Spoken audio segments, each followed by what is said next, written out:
İzləyicilər, gördüyünüz kimi Şahverdi şəlaləsindən üzü Qoçyataq şəlaləsinə gedirik. Və bələdçinin dediyinə görə buradan ora rahat 2 saatlıq yoldur. Başladığımız maşından düşəndən sonra 3-4 saat arası Şahverdi şəlaləsinə çatdıq. 2 saat, 3 saat arası da Qoçyataq şəlaləsindədir. Yollarımız da ən minimum bu formada keçir. Kanalıma abunə olmağı, videoları bəyənməyi unutmayın.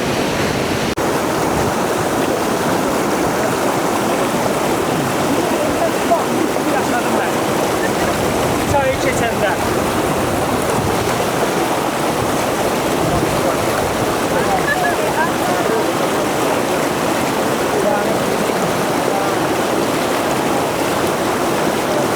Axıra qalmaqdan yorulmadı.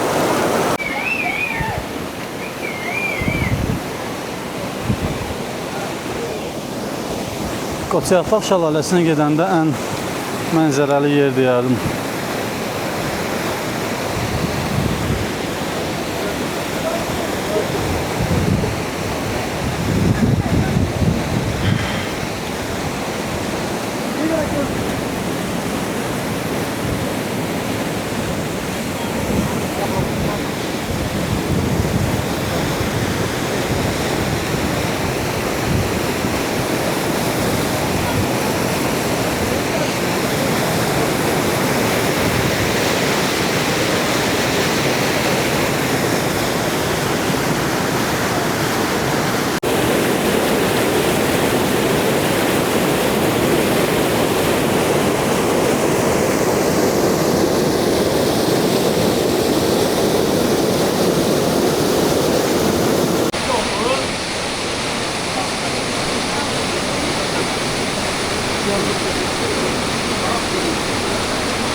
Ha bak.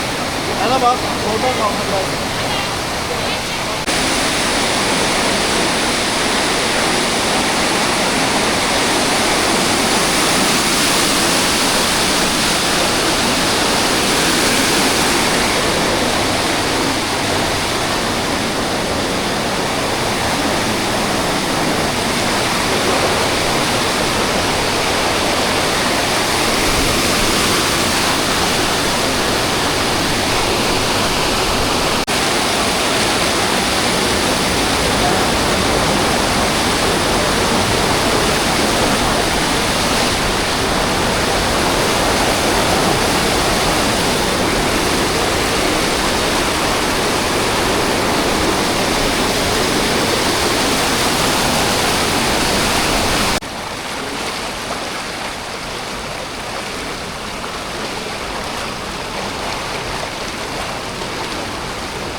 Çəkirəm.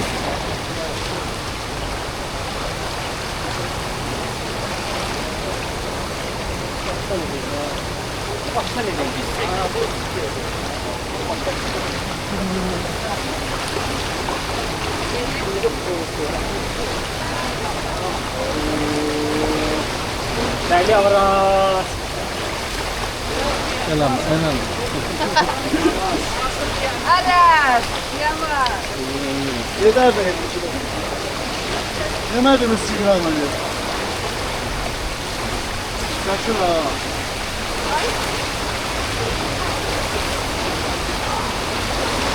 Buraya ha. Bak buraya.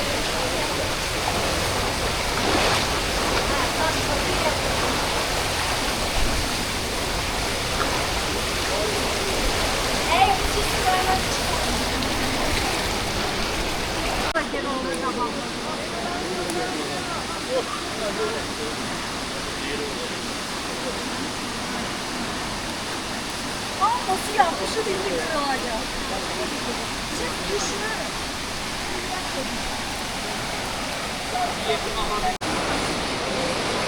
Bu harina git. Harina git. Burana da harina git.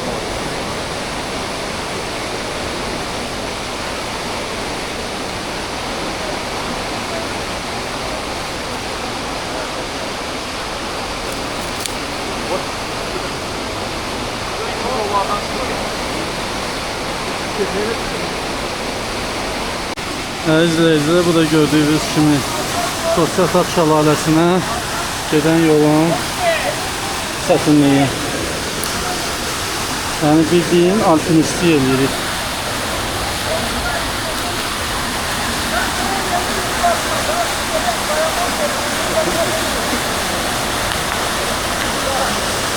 İzləmədə qalın.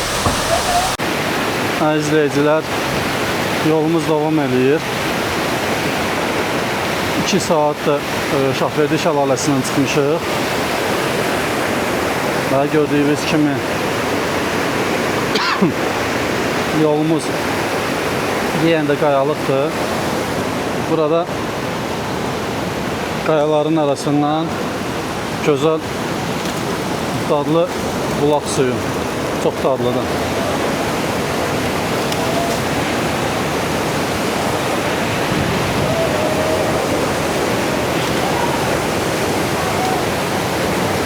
İzləmədə qalan, kanala abunə olmağı və videoları bəyənməyi unutmayın.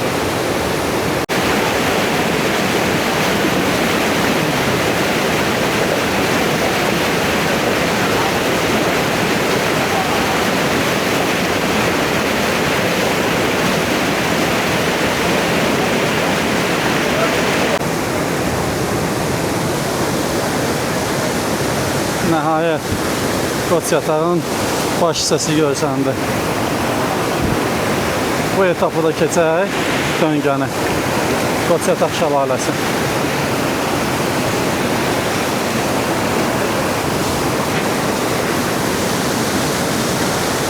Və izləyicilər, nəhayət Qoçyataq şəlaləsinə çatdıq.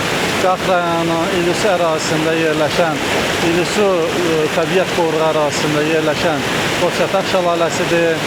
Gördüyünüz kimi 30-40 metrdən tökülür və çox gücsuludur, Qansılar şəlaləsi kimi.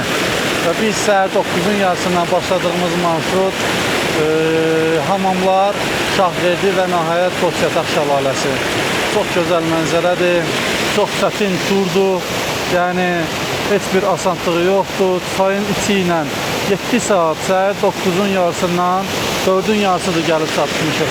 7 saatdır çayın içi ilə daşlar, qayalar, aşırımları keçməklə gəldik çatdıq.